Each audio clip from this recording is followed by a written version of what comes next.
Club of Rome. The Club of Rome is a non-profit, informal organization of intellectuals and business leaders whose goal is a critical discussion of pressing global issues. The Club of Rome was founded in 1968 at Accademia dei Lincei in Rome, Italy. It consists of 100 full members selected from current and former heads of state and government, UN administrators, high-level politicians and government officials, diplomats, scientists, economists, and business leaders from around the globe. It stimulated considerable public attention in 1972 with the first report to the Club of Rome, the Limits to Growth. Since 1 July 2008, the organization has been based in Winterthur, Switzerland. Formation. The Club of Rome was founded in April 1968 by Aurelio Pecci, an Italian industrialist, and Alexander King, Director General for Scientific Affairs at the OECD. It was formed when a small international group of people from the fields of academia, civil society, diplomacy, and industry met at Villa Farnesina in Rome, hence the name. The problematique. Central to the formation of the club was Pecci's concept of the problematic. It was his opinion that viewing the problems of humankind, environmental deterioration, poverty, endemic ill health, urban blight, criminality individually, in isolation, or as problems capable of being solved in their own terms, was doomed to failure. All are interrelated. It is this generalized meta-problem or meta-system of problems which we have called and shall continue to call the problematic that in his and our situation. In 1970, Pecci's vision was laid out in a document written by Hassan Erzbakan, Erich Jansch, and Alexander Kostekis. Entitled The Predicament of Mankind, Quest for Structured Responses to Growing Worldwide Complexities and Uncertainties, a proposal. The document would serve as the roadmap for the LTG project. The Limits to Growth. The Club of Rome stimulated considerable public attention with the first report to the club, The Limits to Growth. Published in 1972, its computer simulations suggested that economic growth could not continue indefinitely because of resource depletion. The 1973 oil crisis increased public concern about this problem. The report went on to sell 30 million copies in more than 30 languages, making it the best-selling environmental book in history. Even before The Limits to Growth was published, Eduard Pestel and Mihailo Mesarovic of Case Western Reserve University had begun work on a far more elaborate model. It distinguished 10 world regions and involved 200,000 equations compared with 1,000 in the Meadows model. The research had the full support of the club, and its final publication, Mankind at the Turning Point, was accepted as the official second report to the Club of Rome in 1974. In addition to providing a more refined regional breakdown, Pestel and Mesarovic had succeeded in integrating social as well as technical data. The second report revised the scenarios of the original Limits to Growth and gave a more optimistic prognosis for the future of the environment, noting that many of the factors involved were within human control and therefore that environmental and economic catastrophe were preventable or avoidable.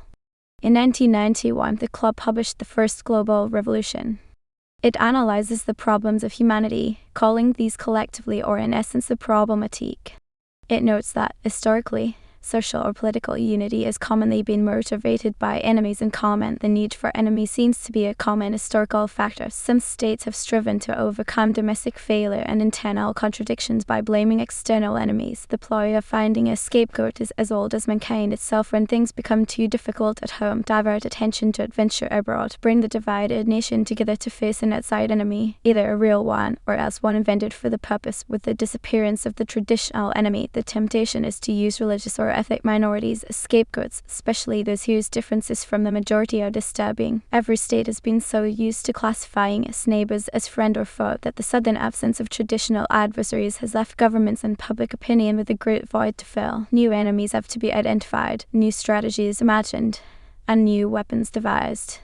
In searching for a common enemy against whom we can unite, we came up with the idea that pollution, the threat of global warming, water shortages, famine, and the like would fit the bill. In their totality and their interactions, these phenomena do constitute a common threat which must be confronted by everyone together. But in designating these dangers as the enemy, we fall into the trap which we have already warned readers about, namely mistaking symptoms for causes. All these dangers are caused by human intervention in natural processes, and it is only through changed attitude and behavior that they can be overcome. The real enemy then is humanity itself. In 2001, the Club of Rome established a think tank called TT30, consisting of about 30 men and women, ages 25-35. It aimed to identify and solve problems in the world from the perspective of youth. A study by Graham Turner of the research organisation CSIRO in Australia in 2008 found that 30 years of historical data compare favourably with key features of a business-as-usual scenario called the standard run scenario, which results in collapse of the global system midway through the 21st century. Organisation. According to its website, the Club of Rome is composed of scientists, economists, businessmen, international high civil servants, heads of state, and former heads of state from all 5 continents who are convinced that the future of humankind is not determined once and for all, and that each human being can contribute to the improvement of our societies. The Club of Rome is a membership organization and has different membership categories. Full members engage in the research activities, projects, and contribute to decision-making processes during the club's annual General Assembly. Of the full members, 12 are elected to form the Executive Committee, which sets the general direction and the agenda. Of the Executive Committee, 2 are elected as co-presidents and 2 as vice-presidents. The Secretary-General is elected from the members of the Executive Committee. The Secretary-General is responsible for the day-to-day operation of the club from its headquarters in Winterthur, Switzerland. Aside from full members, there are associate members who participate in research and projects, but have no vote in the General Assembly. The club also has honorary members. Notable honorary members include Princess Beatrix of the Netherlands, Oreo Girini, Fernando Henrique Cardoso, Mikhail Gorbachev, King Juan Carlos I of Spain, Horst Köhler, and Manmohan Singh. The annual General Assembly of 2016 took place in Berlin on 10-11 November. Among the guest speakers were former German President Christian Wolff, German Minister for Economic Cooperation and Development Gerd Müller, as well as Nobel laureate Muhammad Yunus. National associations.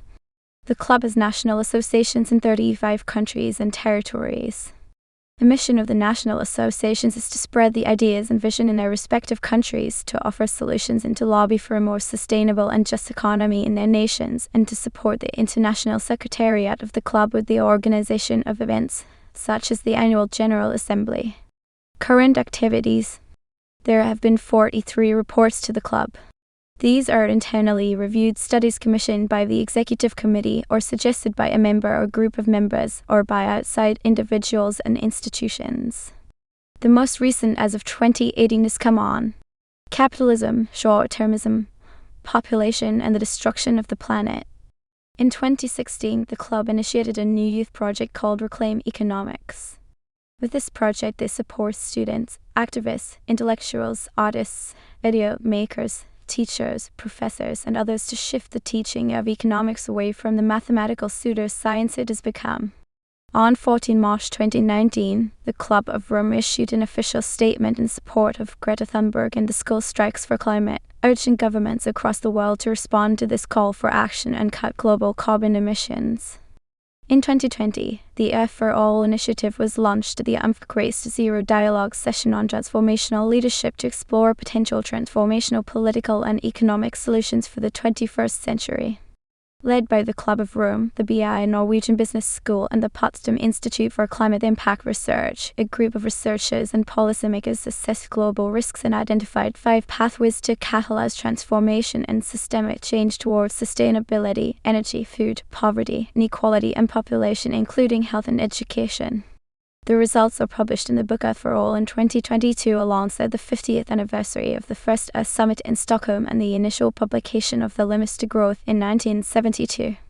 Critics. Economist Robert Solow, recipient of a Nobel Memorial Prize in Economic Sciences, criticized The Limits to Growth LTG as having simplistic scenarios. He has also been a vocal critic of the Club of Rome. He has said that the one thing that really annoys me is amateurs making absurd statements about economics, and I thought that the Club of Rome was nonsense, not because natural resources or environmental necessities might not at some time pose a limit, not on growth, but on the level of economic activity. I didn't think that was a nonsensical idea, but because the Club of Rome was doing amateur dynamics without a license, without a proper qualification, then they were doing it badly, so I got steamed up about that. An analysis of the world model used for the limits to growth in 1976 by mathematicians Vermeulen and de Jong has shown it to be very sensitive to small parameter variations and having dubious assumptions and approximations. An interdisciplinary team at Sussex University's Science Policy Research Unit reviewed the structure and assumptions of the models used and published its finding in Models of Doom, showing that the forecasts of the world's future are very sensitive to a few unduly pessimistic assumptions. The Sussex scientists also claim that the Dennis Meadows et al. Methods, data, and predictions are faulty, that their world models and their Malthusian bias do not accurately reflect reality. Thomas Sowell, in his 1995 book The Vision of the Anointed, writes that corporationist Ken Galbraith was, amongst other things, a notable Teflon prophet alongside American biologist Paul R. Ehrlich, the Club of Rome, and World Watch Institute. They were utterly certain in their predictions, yet completely disproven empirically, though their reputations remain perfectly undamaged. With this collection of the anointed, as promoters of a worldview concocted out of fantasy impervious to any real-world considerations. The Club of Rome garnered serious criticism in 2016 after promoting the idea of a one-child policy for industrialized countries in its pamphlet titled Reinventing Prosperity. With PhD Rainer Klinghals stating of the club's pamphlet, "This is pure nonsense," as acting chairman of the Berlin Institute for Population and Development, an institute focused on sustainable development, citing the stable replacement rate of 2.1 not being met in Europe, at the time standing already as low as 1.5. Support. In contrast, John Scales Avery, a member of Nobel Peace Prize 1995 winning group associated with the Pugwash Conferences on Science and World Affairs, supported the basic thesis of the limits to growth by stating, although the specific predictions of resource availability and limits to growth lacked accuracy, its basic thesis that unlimited economic growth on a finite planet is impossible was indisputably correct. Notable members: Alexander King 1909-2007, President of the Club of Rome 1984-1990, founding member Anders Wakeman, Co-President 2012-2018 Ashok Khosla, Co-President 2006-2012 Aurelio Pexi 1908-1984, founding member Bastilia Borden-Horlish 1926-2016 Economist, Chairman International Management Institute Kiev, Honorary Council of Ukraine Kalin Georgescu born 1962 Chairman of the Board, European Support Center for the Club of Rome, now European Research Center, Vienna and Constance 2010 Sakurite David Corton Dennis Meadows born 1942 Dennis Gabin 1900 Derek de Kirchhoff born 1944 Director of the McLuhan Program in Culture and Technology University of Toronto 1983-2008 Djamin Jivashini, son-in-law of Alexei Kozich and Eberhard von Koreber, co-president 2006-2012 Elizabeth Mann Borges, first female member since 1970 Erich Jansch, author of Technological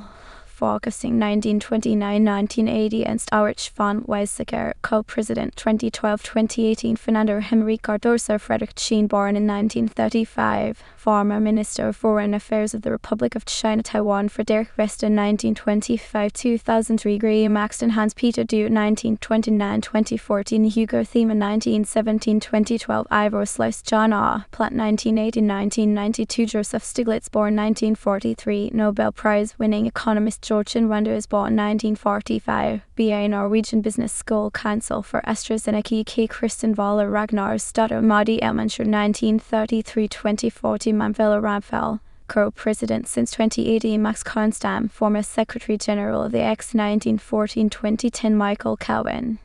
Dorsey Mikhail Gorbachev 1931-2022, last leader of the Soviet Union Mihailo D. Mesarovich and Manasing Imagura Isescu born in 1949, the governor of the National Bank of Romania in Bucharest Nicholas Georgescu wrote in 1906-1994, economist, author of The Entropy Law and the Economic Process Pierre Elliott Trudeau 1919-2000, former Prime Minister of Canada, Prince Hassan bin Talal, President of the Club of Rome 2000-2006 Ricardo Diaz Hochschledner, President 1991-2000 Robert Affin 1923-2009 Chief Scientific Advisor to the Canadian Government 1969-1971 Sandrine Dixon de Cleve, Co-President since 2018 Tomas Buurtman, author of The World We Create Václav Havel 1936-2011, last President of Czechoslovakia, first President of the Czech Republic Viktor Orquidi 1919-2014 Mauricio de Maria Y. Campos 1943-2021